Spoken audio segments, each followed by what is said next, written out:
What is going on? Mark here from Silversound Guitar. I'm joined today with Jon. That's me. Jon, what are we talking about today, dude? I think today it would be good for us to just talk a little bit about a couple of things that you wish you knew when you first started playing. Oh, this is another blast me on the spot. Okay. Yeah. That's the plan. Put you on the spot. Essentially, like, if you think back to when you first started playing, right? Yeah. What are some key things, and it doesn't even necessarily have to be technical, that would have made a difference and helped you progress? Oh. Yeah. Oh. Okay. Okay. That's such a good question. All right, I'll start. I'll give you, how many are we doing? Just however many. Okay. Yeah. First one. Key ones that come to mind. Is this I've been playing guitar? You're just starting out. I mean, starting out. Yeah. So somewhat of a beginner. I don't know, maybe a couple of months. This is an obvious one, but I'm going to say it as like beginner. Okay. Understand your fretboard. Okay. Understand your root notes. Like, be able to have a musical conversation with somebody, okay? You don't need to know on your guitar right away. Oh, God, this is a G. Here's another one. All over the... You don't need to know it that fast because over time, think of it like a giant cheat sheet, right? You're going to slowly memorize it, okay? But when you're first starting out, if you're reading tabs and you're not taking lessons, right, and that's fine. Like, I did that too for a while. It's not going to... Like, look, whatever you need to do, okay? When you are jamming out with people or you're trying to learn something and you're trying to understand what even, like, if you go to, like, Ultimate Guitar and look at a tab or something like that, right? How do you know that, A, it's wrong, because 90% of them are, and B, right, how do you know what it's telling you? And I don't mean from a number standpoint. I mean, dude, when it says G sharp, how do you know what that means? If you're looking at a jazz, I got not the opposite for what we want for that demo. But if you're trying to talk about, like, you know, minor 7 flat 5, or if you're doing any of these, like, other, you know, cool sounding things, how do you know what that means? You should start by really understanding what those are, because if you understand what the base idea is, it's easier to build from that, and it's easier to have a conversation with other people that know what you're trying to ask, okay? I think that's probably the most important thing. When you're gonna look for help, and you're like, yeah, dude, I'm playing, like, on the 2nd fret, and, like, I'm on the 5th thing, or, like, I don't know, the 2nd biggest string or whatever, nobody is gonna be like, yeah, dude, that's easy. Like, what? Yeah, great.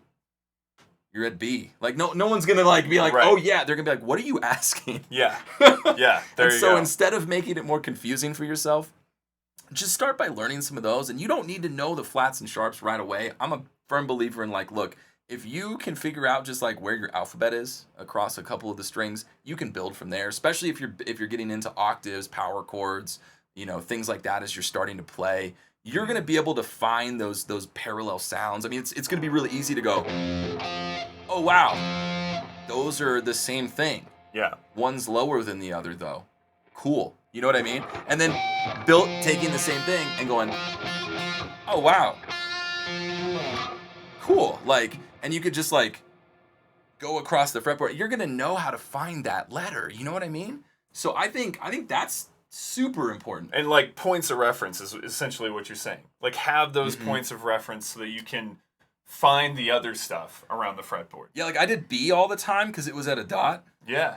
And in my head, I could go, okay, well, let me just subtract, like, what's before B? A? Yeah. Okay, cool. What's after B? C? And then I'd always play C sharp because I wasn't that good yet. Yeah. You know what I mean? So I'd be and then I'd be like, oh, I was off.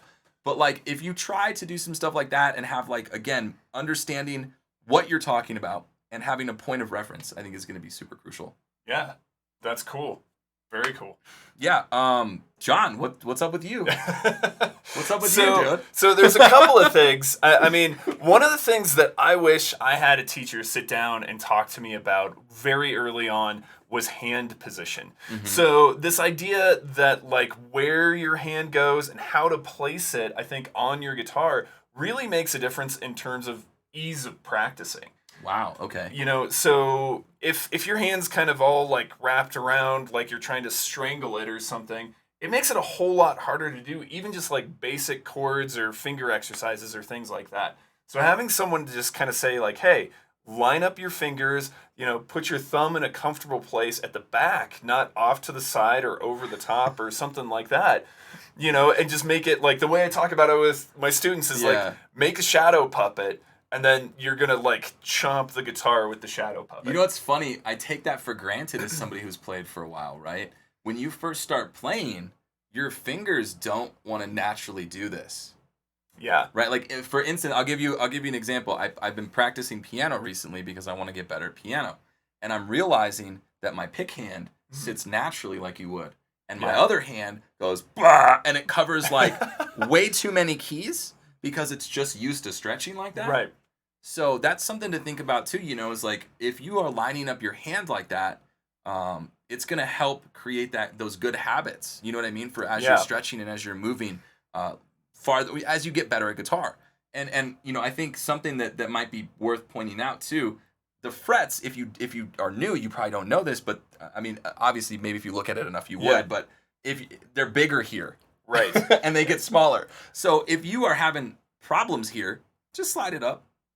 Yeah, that's a really good point. And that just like you were saying too, the physiology, just the way the hand works, you're gonna get a bigger stretch if you have that thumb kind of in this position than if you have it here. Like physically speaking, if that thumb's sticking out to the side, it's a whole lot more strain on your hand. It's harder to play fast, it's harder to play accurate, and it's harder to play clean. That's an awesome, man, what an awesome thing. Okay, yeah. So do you have another one then? I do. Okay. I do. Okay. We'll keep it 2. We're doing like pairs for the last couple weeks, so we'll just keep it with pairs. Okay, so my second one is I wish I had a teacher who took the time to explain to me what triads are early on. Oh yeah. Because later on in your guitar life, triads become a very, very serious point.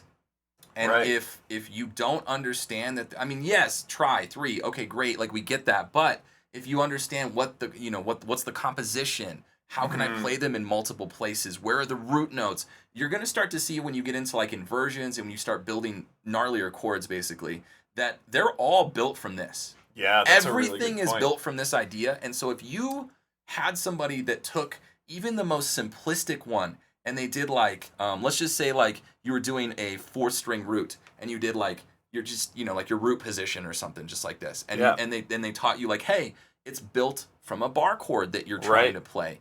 That I feel like would have been a super crucial thing. That's really interesting because I think that really ties into your first point. Like knowing the fretboard. I mean, that's one of the things I'll do with my students is like, we're going to learn these triads and all of a sudden the fretboard lights up for them. Yeah. Because like you were saying, you have to find the root, on that particular string. So if you're going to move those triads up the fretboard, like now let's say you start on strings 1, 2, and 3. Right. Now like you were saying, like I now know the root, where the root is on the 3rd string, and then where the root is on the 2nd and the 1st. And I mean, it's not even anything crazy. The reality is just like, why would I want to think about guitar while I'm playing guitar? Yeah. I mean, I just want to like hang out and like play some cool sounds, right? And in order to do that, I have to not think. Yeah, you have to know where the stuff is on your fretboard is what it sounds like you're getting at. Yeah. Because like I said, both of those really tie in. And that's, I mean, if you're gonna know your fretboard, it wasn't intentional. Yeah, it's a great way to communicate that. Like a great way to just go, hey, this is how you start moving in that direction. I feel like I was prepared this week. Okay. Oh gosh. Okay. What's your second one, Jon? Okay, so the second one, I mean, it could kind of go into 2 categories here. Okay. But again, this is I'm kind of torn between a couple of these. Yes. The torn situation. Okay. Here's the deal. How to practice. Yeah. I really wish I had a teacher very early on who would have helped me learn how to practice. Whoa. Okay, so here's the deal. Because like as just a kid who wanted to pick it up, I'd go to my lessons and the teacher would be like, here's a song, go home and learn this. And I would like try for an hour to play a D chord or something like that, right? And then as I progressed, it would be I'd spend an hour on like a particular lick or something like that. And the thing is like that's just focusing on one of those tiny things is not necessarily going to help you improve. So really learning to break up your practice into technique and different types of technique. Yeah. You know, so like hammer-ons and pull-offs is something entirely different than alternate picking. It's different than sweep picking. String skipping is another technique. All these different techniques. Travis picking, I was really into that because of Elliott Smith. Yeah. Travis picking and other fingerstyle things. Yeah. So, which Travis picking was kind of a, oddly enough, I spent a whole bunch of time learning classical guitar before I actually heard the term Travis picking. And I was like, what is this? What do you mean Travis picking? Which is all just alternating your thumb. Yeah. There's not really a word for it in classical guitar. Yeah. You just do it do because it. that's what's written. Well, So yeah. But that's I literally had no idea what Travis picking was until I was in college at some point and someone brought it up and I was like, oh, there's a name for that? But anyway, breaking down your practice, right? Yeah, So yeah. and then putting in chords, you know, learning your fretboard, scales, arpeggios, all those things, and breaking it up into a manageable chunk instead of sitting there and spending 4 hours on one technical thing, which Yeah. I did that too. I mean, like, in order to be proficient at something, you're going to spend a substantial amount of time at it. I mean, there's no, I mean, here's something that I always wish I always thought that there was, like, a shortcut and that someone was holding out on me when I was younger. And, like, I'm going to be real with you as somebody that's, like, older now. That's not, that's, the shortcut is, honestly, what John's saying right now is devising a practice routine with your teacher or with yourself that is going to be true to the time that you have available. And that pushes your skill set. So like if you practice the stuff you're good at, you're not going to get any better. Right. But it's fair to say sometimes you don't want to practice much harder than that, and that's true. Yeah. You do want to stay proficient at the things you like. So do factor that in and have that be a chiller practice day. Yeah, absolutely. You know, and think about it too, if you've ever gone to the gym, you're not going to do the same routine every day. You're not just going to work your chest every single day or legs every single day because that doesn't really help you. So alternating different techniques, different songs, those sorts of things, just like you're saying, give yourself some variety and break up your practice routine a little bit. Oh, I just wish I had somebody sit me down before college and be like, wow, you say you're spending all this time, but clearly you're not making the progress you should be making. What are you doing with that 7 hours a day you've been playing, you know? Yeah. So I think that's important. It's also important to say if you manage your time correctly, you don't need to obviously this is the more you do the better. Yes, but if you only have an hour a day, and you subdivide that hour or that week, knowing that you've only got 30 minutes to an hour to practice 4 or 5 days a week, and you do it right, you're going to make incredible gains that somebody who has they just have a chaotic practice life, and they're practicing 8 hours a day, you're going to get better than they are because you've structured things. And that is just how it works.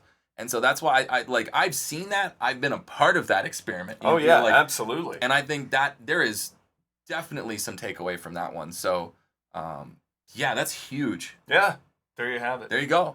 Well, hopefully these 4 tips helped you guys that are struggling beginners realize that it's not as hard as it looks or sounds, and with some setup and some practice and some routine.